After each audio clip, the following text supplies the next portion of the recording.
Olá, pessoal, tudo bem? Sejam todos muito bem-vindos, muito bem-vindas à nossa querida Semana Pedagógica Monshot 2023. Preparada com muito carinho para vocês, com uma equipe maravilhosa, com palestrantes incríveis, temas super relevantes da educação e eu confesso para vocês, viu? Eu estava aqui ansiosa por ela e muito feliz em fazer parte desse grupo maravilhoso. Vamos conversar um pouquinho? Sou Dani Cordeiro Lemos, educadora há mais de 20 anos aqui em Belo Horizonte, Minas Gerais. Bióloga, especialista em neurociências e psicanálise da educação, bioética, química, TDAH e inclusão na sala de aula e psicopedagogia. Comecei, a trilhar o caminho da educação como professora de ciências do ensino fundamental 2. Depois, fui para a biologia, lecionei química. Atualmente sou coordenadora educacional de uma escola particular daqui de Belo Horizonte, cujo nosso foco é o estudante, levando em consideração a sua história. E com acompanhamento com aulas particulares para alunos que têm aí uma certa dificuldade no aprender.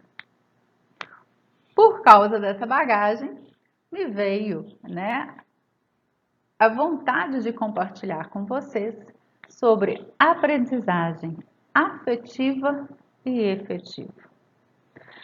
A partir do nosso bate-papo, a gente vai caminhar por essas três palavrinhas: aprendizagem, afetividade e efetividade. Vamos aprender um pouquinho sobre elas? Quando a gente joga aí, nas pesquisas sobre questão de aprendizagem, de uma forma bastante ampla, a gente vê o seguinte conceito: é um processo de aquisição ou modificação de conhecimentos, competências, habilidades e comportamentos. Então, quando eu vou aprender, eu vou modificar, eu vou adquirir, um conhecimento. Eu vou ter uma competência e uma habilidade. E, consequentemente, eu vou ter ou não uma mudança de comportamento. Lembra quando vocês tinham 5 anos de idade, mais ou menos? É com o tempo que a gente aprende a andar de bicicleta. É um processo novo, onde coloca assim, tem as duas rodas, os dois eixos, ainda coloca de apoio ali 2 rodinhas.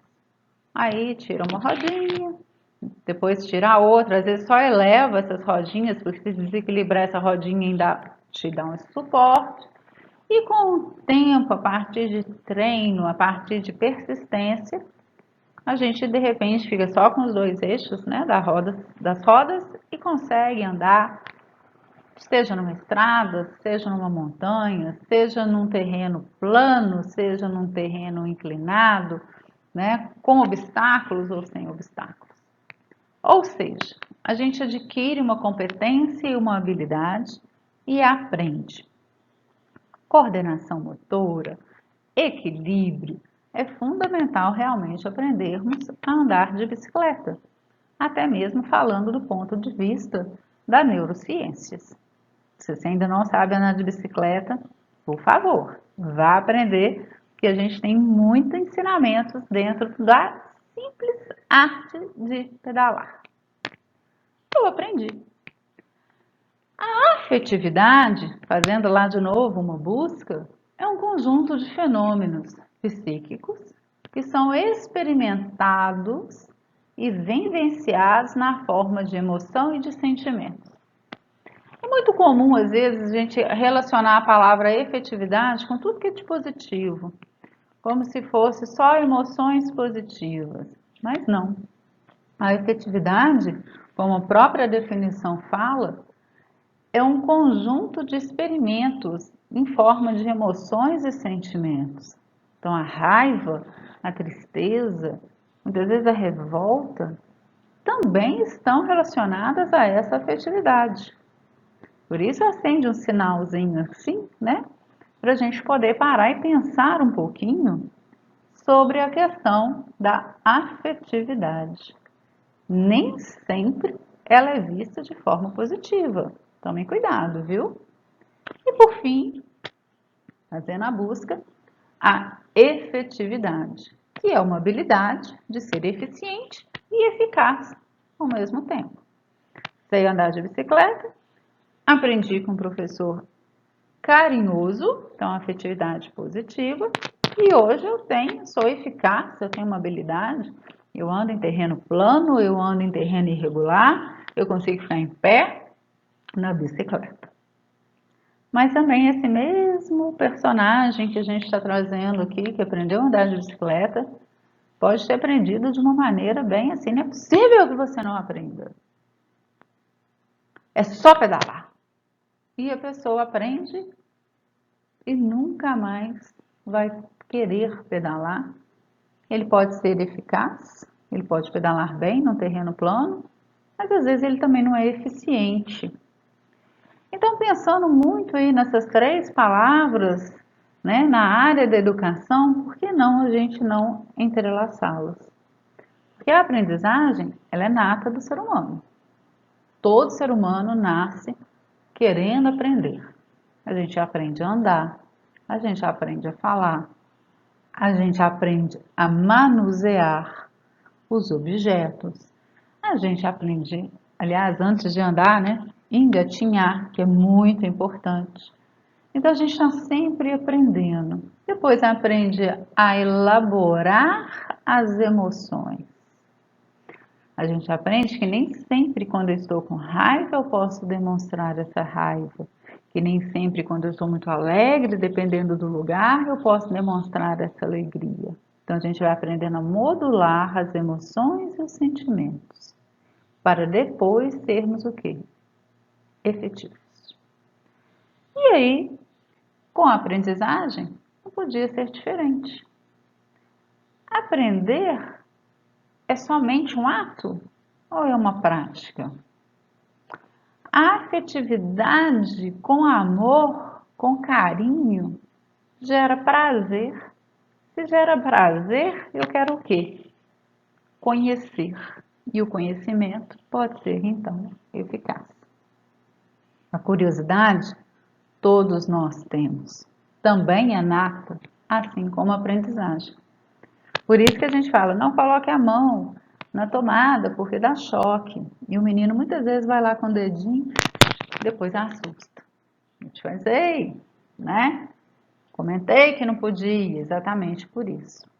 Então, essas 3 palavras vão nortear aí o nosso bate-papo de hoje.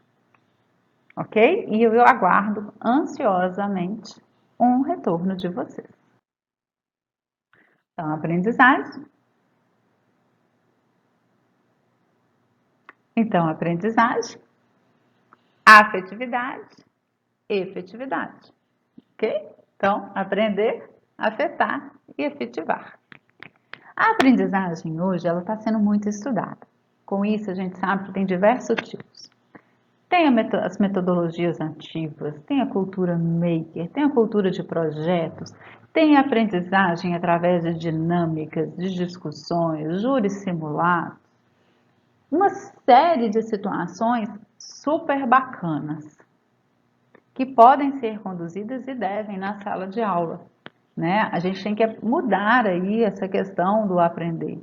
Que há um tempo atrás, né, o professor era o detentor do saber, ele ensinava e os alunos ali iam absorvendo, como se fosse uma esponjinha, a fala daquele professor e no final, famosa prova. Muitas vezes tinha prova surpresa. Né? A matemática, famoso arme e efetue.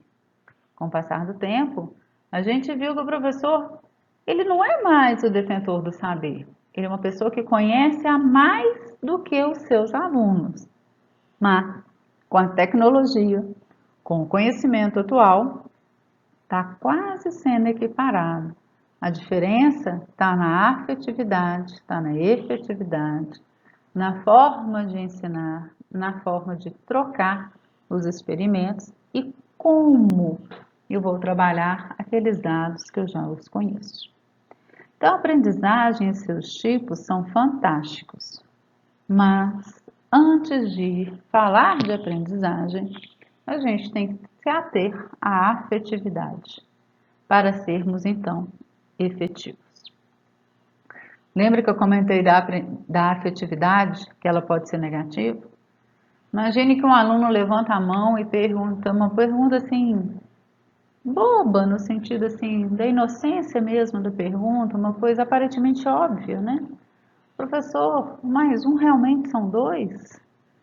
E aí o professor pode pegar essa pergunta, acolher de uma maneira afetiva e perguntar por que você levantou essa hipótese? Qual você acha que pode ser mais de dois? Vamos pegar aqui dois objetos e tal. Acolher. Ou então ele pode simplesmente falar assim, pensa antes de perguntar. Gente, infelizmente, a gente ainda tem educadores assim, é de doer o coração, que acham que a aprendizagem, ela ainda se passa pela dor, ainda passa pela punição. E isso é doído pra gente, não é mesmo? Nós, educadores que somos acolhedores, que acreditamos na afetividade. Aprender com afeto positivo, eu tenho a efetividade. É como se fosse uma cadeia com as suas consequências, tá? E aí, o que acontece com o nosso cérebro? O cérebro tem um processo de aprendizagem. E hoje, né, através de estudos em Michigan, nos Estados Unidos, já se tem um desenho universal de aprendizagem que é conhecido como DUA, que trouxe David Rose e Annie Meyer para nós. Então, o cérebro ele vai aprender com três partes. O que, como, por quê? Vamos conversar sobre isso? O aprender o que está na fase daquele do reconhecimento. Né? Eu mostro uma letra e aí o cérebro vai começar a reconhecer aquela letra e associar. Ah, essa é a letra A, tem esse som, é uma vogal. Essa é a letra H, é uma consoante, tem esse som. Então, está na área da informação, na área do conteúdo. A gente percebe ali no slide, que está coloridinho aí de roxo, qual que é essa área da rede de reconhecimento, né? Dessa área de quê? Como assim, né? Lobo temporal, parietal, né? Toda essa parte aqui envolvida para esse reconhecimento do que será que eles estão falando, quais são esses fatos, qual que é essa informação. Logo depois vem a segunda rede do conhecimento, que é a rede de estratégias, que é como? Como que isso vai dar certo? Como que é esse desenvolvimento?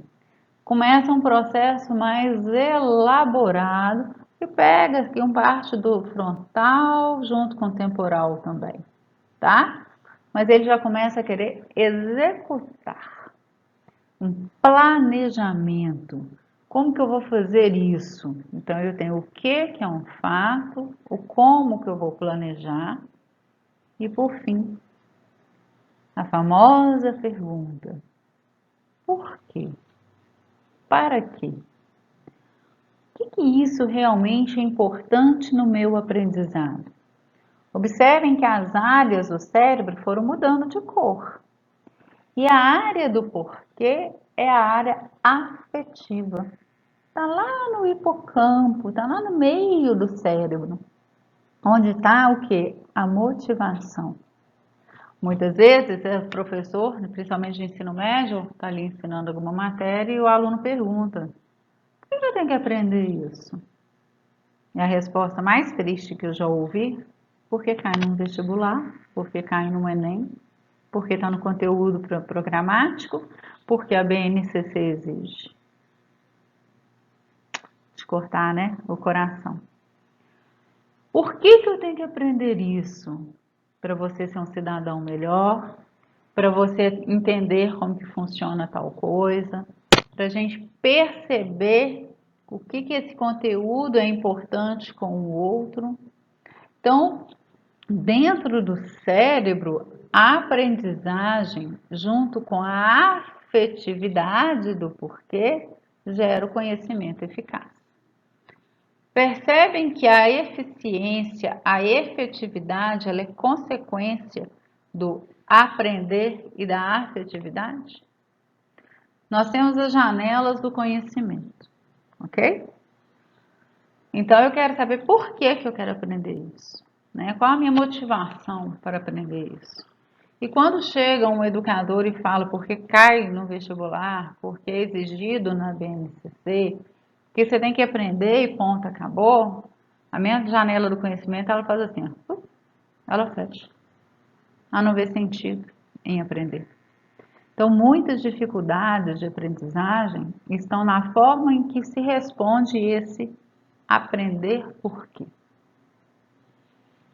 Voltamos na janela lá do conhecimento. Por que eu tenho que aprender isso? Ah, porque aí você vai entender o processo, você vai entender esse mecanismo. Esse conhecimento, ele é importante para que você aprenda tal e tal, tal coisa. A janela do conhecimento faz assim, ele expande. Quando a janela ela expande do conhecimento, eu já estou apto a querer aprender mais. Consequentemente, estruturas cerebrais vão ser despertadas para poder aprender cada vez mais e mais. Posso ter dificuldade no processo, mas eu não tenho um obstáculo maior que é reabrir essa janela do conhecimento. É comum a gente ver muito aluno, né, ou nessa nossa prática, escutar assim, não, eu não aprendo tal matéria, não. E aí você começa a tentar descobrir o porquê que ele não aprende essa matéria. Ah, porque um professor uma vez falou que eu não tenho capacidade para isso. A janela fez assim, ó, como se emperrasse. Já viram aquelas janelas quando emperram, que não abre nem por decreto, como diz aqui em Minas, nem reza brava? Que a janela foi fechada de tal forma que você tem que voltar lá atrás, na representação, que era um conhecimento prévio que você tem certeza que seu aluno lá do ensino médio ele já saberia. Então é muito importante a gente saber das redes do reconhecimento, rede de estratégia e a rede de afetividade. Quando eu fecho a rede de afetividade, consequentemente eu fecho a rede de estratégia e a rede de reconhecimento. E é tão notório isso que às vezes você chega para um aluno e faz uma pergunta, que seja, ele sabe se ele sabe, né? Um aluno de ensino médio, 7 vezes 7, ele vai demorar a processar o 49. Por quê? Porque ele sofreu um trauma no meio do processo e ele tem medo. E o medo paralisa. Então, aprender essas redes, ela é importante para que a gente consiga abrir cada vez mais essa janela do conhecimento para que o aluno aprenda de uma maneira eficaz. É difícil, de vez em quando, alguns exemplos. Então, como eu dei aula de química, eu vou para a minha área lá. Muitas vezes o aluno perguntava, né? Nossa, por que eu tenho que saber reação endotérmica, exotérmica? Onde que eu vou ver isso na minha vida? Realmente, na primeira pergunta, assim, você fala assim, nossa, onde eu vou achar uma resposta? Que você tem que ter assim, né? Menino, rapidinho responder. Então, assim, gente, presta atenção. Quando você está passando, às vezes, mal, você coloca, né, uma substância que ela vai aquecer, você sente aquele calor na pele, aquilo é uma reação o quê? Exotérmica, que está liberando aquele calor. Quando você já tem uma sensação que vai absorver calor, aquela sensação que é mais gelada. Então ele está o quê? Absorvendo esse calor. E as reações, elas vão acontecendo no seu organismo o tempo inteiro, né? A digestão, o processo digestório, né? Com reações químicas enormes que acontecem. Aí o menino começa a despertar e fala assim, olha, tem razão. Pode ser que eu veja isso mais para frente. Né? Quando começa lá a química orgânica, que tem muitos nomes, e aí ele falava assim, Daniela, onde que eu vou ver isso? Esses nomes que você está me falando, metil, etil, fenil. Pega o shampoo, vai lá, você não lava a cabeça e tal, vai lá ler qual que é a composição química do shampoo, você vai lá ver todos esses nomes que a gente está falando. Às vezes você não tem ele na prática, mas você vai saber a composição química de um medicamento, a composição química de uma determinada substância. E aí eles começam a despertar. Olha, é mesmo, ó, já ouvi falar sobre isso. O cérebro ele começa então a o quê? A expandir essas áreas de conhecimento. Agora, se o aluno faz essas mesmas perguntas e o professor responde porque é para cumprir currículo, para cumprir BNCC, o que o estudante vai fazer? Isso mesmo, cruzar os braços. E aí você estimular esse interesse do aprender, estimular tudo isso, requer um trabalho maior ainda. Por isso que é um processo de construção. E é importante nós, como educadores, conhecermos um pouquinho sobre esse desenho universal de aprendizagem, né? Como que é a forma da representação, qual que é a minha estratégia de ação e expressão e como que eu vou envolver o meu estudante. Olha aí,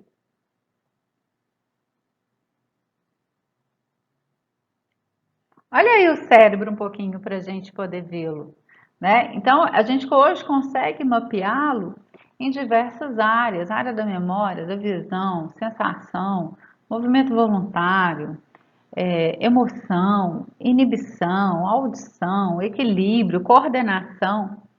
Percebem que cada pontinho tem uma estrutura correspondente? Só que elas não funcionam sozinhas. Elas estão como? Todas encaixadas, todas entrelaçadas. Então, ao mesmo tempo que eu tenho emoção, eu tenho equilíbrio, eu tenho memória, eu tenho visão e eu tenho sensações. Se o nosso cérebro trabalha de forma entrelaçada, por que não trabalharmos a aprendizagem, afetividade e efetividade também de forma entrelaçada, não é mesmo? E a primeira pessoa, né, que fala sobre essa questão da afetividade e da importância dela na nossa educação, é o nosso querido Henri Vallon. Eu vou ler duas citações dele e vamos refletir juntos. Combinado? O espaço não é primitivamente uma ordem entre as coisas, é antes uma qualidade das coisas em relação a nós próprios. E nessa relação é grande o papel da afetividade, da pertença, do aproximar, do evitar, da proximidade ou do afastamento. Olha só, o espaço, a sala de aula, o momento da acolhida, que a gente já conversou na última semana pedagógica sobre isso, da importância desse acolhimento. Sentimento de pertença. Eu pertenço a esse grupo, eu sou importante para esse grupo. Aí a janela do conhecimento ela vai abrindo. Eu faço parte de um grupo, eu sou importante para esse grupo, então eu tenho que aprender para contribuir com esse grupo. Se meu espaço ele é hostil, a minha afetividade é de afastamento, ela é de evitar, é de ficar cada vez mais fechado. Então, aquele estudante que você tem na sua sala de aula que está afastado do grupo, abra os olhos para ele. Às vezes ele precisa de uma acolhida. E geralmente são alunos que não estão indo muito bem nas provas. Por quê? Para que aprender? Por que aprender? Se eu não faço parte do grupo, se eu não tenho esse sentimento de pertença. Olha como está tudo entrelaçado. Outro trecho de Vallon. O meio é um complemento indispensável ao ser vivo. Ele deverá corresponder às suas necessidades e às suas aptidões sensório-motoras e depois psicomotoras. Os meios em que vive a criança e aqueles com que ela sonha constituem a forma que amolda sua pessoa. Não se trata de uma marca aceita passivamente. Novamente aí a importância do meio, a importância da sala de aula, o papel do educador que vai moldar essa pessoa, que vai mostrar para ela as suas aptidões, vai conseguir trazê-la para esse meio de pertencimento. Infelizmente, nosso tempo é curtinho. Eu até assustei aqui na hora que eu vi o meu relógio, né? E a gente tem um tempo para que vocês possam ir trilhar vários e explorar os conhecimentos. Mas eu gostaria de deixar um recadinho para vocês. Aprender com emoção positiva é eficaz. Aprender com emoção negativa é ineficaz. Os nossos estudantes vão lembrar de 2 tipos de professores no decorrer da sua vida. Aliás, você lembra de 2 tipos de professores. Aquele que te acolheu com muito amor, e a emoção ela vem. Passaram aqui vários educadores. E aqueles que tinham uma certa repulsa por você, que não acreditavam nos seus sonhos. Então, seja um educador que marque esse aluno de uma maneira muito afetiva, de forma positiva. E com certeza ele vai aprender de uma maneira significativa. Cuidado com a sala de aula. Cuidado com a forma de responder o seu aluno. Lembre-se do desenho universal da aprendizagem. O quê? Como? Por quê? O cérebro ele vai se emaranhando juntamente com a aprendizagem, a afetividade e a efetividade. Por fim, eu deixo aqui meu muito obrigada mais uma vez por toda a equipe Moonshot. Espero receber feedbacks de vocês. E aí estão os meus contatos. No Instagram, LinkedIn, o meu e-mail e meu WhatsApp. Um abraço muito grande para todos vocês. Mais uma vez, meu muito obrigado. E sejam educadores que marquem de forma positiva seus estudantes. Eu tenho certeza disso. Um beijo. Tchau, tchau.